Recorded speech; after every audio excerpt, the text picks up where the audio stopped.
Definição de epicurismo. O que é exatamente epicurismo?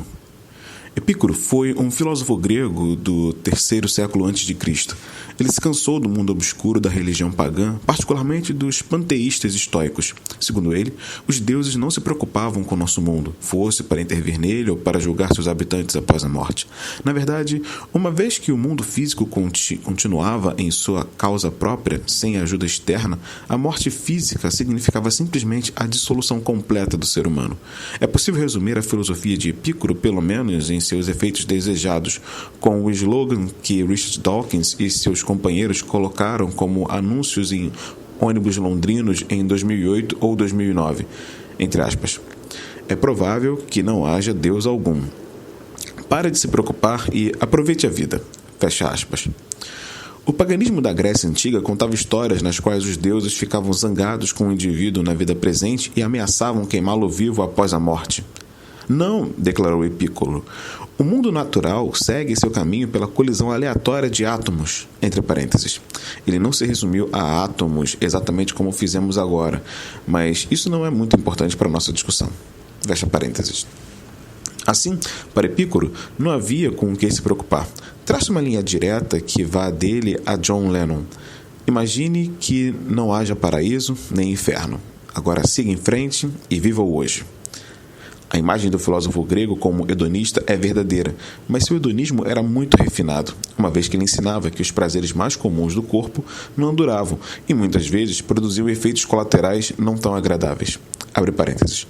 Por falar de anúncios em ônibus, em outubro de 2011, o apologista norte-americano William Lane Craig preparou-se para debater com Richard Dawkins no Sheldonian Theatre em Oxford. Contudo, Dawkins retirou-se do debate no final do dia. Os organizadores, então, colocaram nos ônibus da cidade cartazes que diziam, abre aspas, é provável que não haja nenhum Dawkins. Agora pare de se preocupar e aproveite o dia 25 de outubro no Sheldonian Theatre. Fecha aspas. Fecha parênteses. O poeta romano Lucrécio, que viveu por volta do ano 70 a.C., deu à filosofia de Epicuro uma nova e importante perspectiva sobre a vida.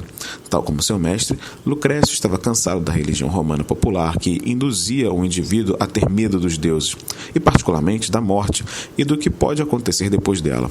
Em uma maravilhosa obra-prima poética, De Rerum Natura, o poeta expôs as ideias de Epicuro acrescentando parte de suas próprias ideias, mas basicamente levando adiante o projeto com a intenção premeditada de apelar ao mundo romano inteligente e influenciado pela estética de sua época. Abre parênteses. Essa foi a última vez que uma filosofia importante apareceu na forma de um longo poema? Não sei. Posso contar Dante? Fecha parênteses. Em Lucrécio, tudo torna-se claro e direto. O mundo é o que é por causa dos átomos, entre parênteses, como ele denominou, fecha parênteses, que em queda livre pelo espaço colidem uns com os outros, às vezes combinando-se, às vezes separando-se. Há tipos claramente diferentes de átomos, o que explica por que eles têm esses comportamentos diferentes. As principais mudanças são causadas pelo, entre aspas, desvio inexplicável que eventualmente acontece com eles, de modo que mudam para novas direções e produzem resultados diferentes. Contudo, o ponto principal é, em essência, o que chamaríamos hoje de tese evolucionista. A vida no mundo desenvolveu-se por seu próprio esforço. É o subproduto aleatório de colisões e combinações casuais de átomos que produzem as mais complexas formas de vida. Os deuses estão fora de questão. Não podem ser vistos em lugar nenhum. De forma muito literal, a morte nada é. Os átomos se dispersam, nunca se reagrupam. Como uma observação histórica, devo dizer que era muito mais fácil ser um epicurista no mundo antigo se o indivíduo fosse próspero. Se ele pertencesse à classe inferior, comum, abre parênteses, ou seja, se estivesse entre os 95% da população livre, fecha parênteses, ou fosse um escravo, a exortação para que relaxasse e desfrutasse a vida soaria um pouco vazia. É interessante que o cristianismo tenha prosperado precisamente contra aqueles para os quais as grandes filosofias existentes tinham pouco a oferecer. Talvez seja por isso que, com a Nova Europa, que nasceu na Idade Média, nos séculos XV e XVI, acompanhada pela burguesia em rápida expansão, com prosperidade suficiente para se educar, o epicurismo reapareceu de forma notável, saindo das sombras nas quais cristãos e judeus dos últimos anos da antiguidade o haviam lançado. Stephen Greenblatt contou recentemente a história de The Swerve, o desvio, O subtítulo How the Renaissance Began, entre parênteses, como começou o Renascimento, é um exagero, pois este movimento teve muitas raízes. No entanto, Greenblatt apresenta o bom argumento de que a descoberta de Lucrécio, em 1417, foi um momento embrionário. Na Europa do final da Idade Média, havia muitas pessoas que, como Epícoro e Lucrécio, estavam cansadas da teologia assustadora e ameaçadora que lhes havia sido ensinada. A ideia de que Deus, se existisse, estava afastado do mundo, de que o mundo não era invadido nem manipulado por anjos e demônios, e de que a vida humana deveria ser celebrada de acordo com seus próprios termos, era uma alternativa muito atraente. Curiosamente, Poggio Bracciolini encontrou o manuscrito exatamente um século antes de Martinho Lutero se deparar com uma versão da doutrina de Paulo sobre a justificação pela fé, habilitando-o também a rejeitar a ideia de um Deus irado e vingativo. Abre parênteses.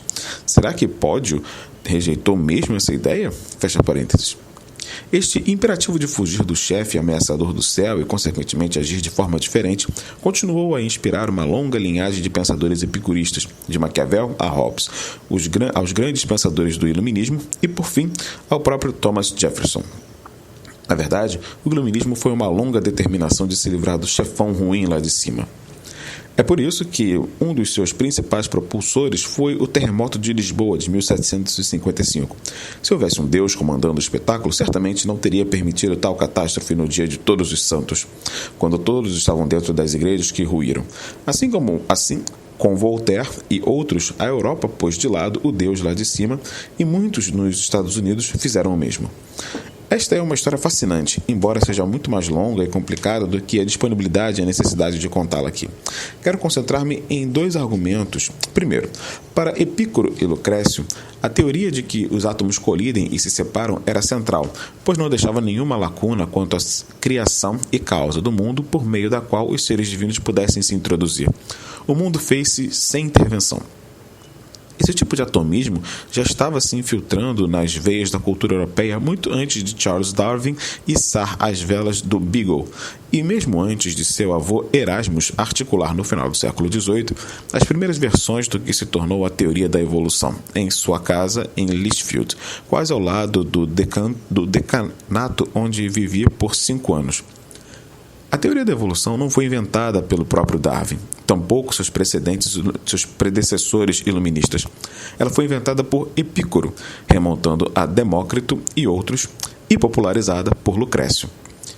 Não foi e não é uma nova descoberta moderna. É simplesmente parte de uma visão de mundo antiga. Desfrutou de várias ondas de popularidade, sendo a atual tão difundida e duradoura que é fácil, principalmente para muitos dos cientistas hoje, acreditar que seja a única possível. Não é. Falarei mais sobre isso neste livro. Contudo, o veredito da filósofa Catherine Wilson está exato. No mundo moderno, todos nós somos epicuristas. É o padrão, infelizmente, para a maioria dos cristãos que se opõem à ciência moderna e para a maioria dos cientistas que se opõem ao cristianismo moderno. Esse é o problema por trás de todo o combate travado sobre determinadas questões. Ainda há um resquício suficiente de judaísmo e cristianismo na cultura para que as pessoas se lembrem dos rumores de um ponto de vista diferente. E há indícios também de um panteísmo estoico no qual Deus é onipresente. Entretanto, para a maioria das pessoas, a visão epicurista, entre parênteses, Deus está morto, distante e permanece inacessível, fecha parênteses, é a realidade. Emily Dickinson resumiu esta visão dupla em uma única linha, abre parênteses, em uma carta à senhora J.G. Holland na primavera de 1878, fecha parênteses, abre aspas. Dizem que Deus está em toda parte, e apesar disso, sempre penso nele como uma espécie de reclusão, fecha aspas. Em outras palavras, o rumor do estoicismo não está morto, mas é do epicurismo a realidade que vivemos. O segundo argumento que eu gostaria de apresentar sobre a ascensão do epicurismo no início da modernidade, e em particular nas origens do iluminismo, é que ele foi adotado principalmente por causa de suas implicações políticas. Isso já estava claro em Maquiavel e Hobbes, mas destacou-se no final do século XVIII. Concomitantemente à ideia de que os átomos simplesmente agem por si mesmos, caindo pelo espaço, desviando-se dessa ou daquela forma, colidindo-se e combinando-se uns com os outros, e o mais importante, sem controle externo, especificamente sem controle ou intervenção divina. Os pensadores do iluminismo tinham outras preocupações. Eles estavam rejeitando a ideologia política que haviam herdado, na qual nobres e principalmente monarcas controlavam tudo e as classes mais baixas tinham apenas de suportá-los. A rejeição ao valentão lá do céu e a confiança em um atomismo no qual as partículas agem por si mesmas sem influência do alto tem um análogo evidente no surgimento da democracia liberal. Foi-se o direito divino dos reis, varrido com a guilhotina francesa e a, entre aspas, festa do chá de Boston, fecha aspas, nos Estados Unidos. O brado é Vox Populi Dei, mas então o próprio Deus se retira para bem longe e só o que nos resta é Vox Populi. Bem-vindo ao admirável mundo novo do século XIX. Não é de se surpreender que a biologia evolutiva tenha tido um vento favorável. Ela apertou todos os botões certos, propôs que o mundo natural não fosse estático, mas estivesse em um estado de fluxo constante, como muitas pessoas queriam ver o mundo social. A origem das espécies apareceu em 1859, apenas 11 anos após o, entre aspas, ano das revoluções. Ninguém deu atenção ao protesto de Alcuino, no VIII século, de que a Vox Populi Vox Dei não funcionava porque uma multidão desordenada é uma forma de loucura. A loucura que incomodou os manifestantes de Boston foi a do rei George III. Os pontos fracos do epicurismo, como filosofia, aparecem no campo político, talvez de forma mais clara que em outros campos. Alcuino tinha razão. Os equivalentes políticos dos átomos que caem e se colidem nem sempre foram uma bela visão. Como o democrata, com D minúsculo, que sou, eu logo diria que as tiranias que precederam a democracia moderna e desfiguraram o século XX também não foram belas visões. A democracia pode gerar novas formas de tirania. E uma vez que vendemos nossa alma a um determinado processo de votação, não há retorno. Precisamos voltar ao quadro negro e pensar com mais clareza se a paixão humana natural e apropriada pela liberdade e a necessidade humana natural e apropriada de ordem e estabilidade estão mais bem servidas pelo tipo de democracia que temos desenvolvido, sem uma intervenção divina ou monárquica do alto no modelo epicurista que se provou tão popular e influente.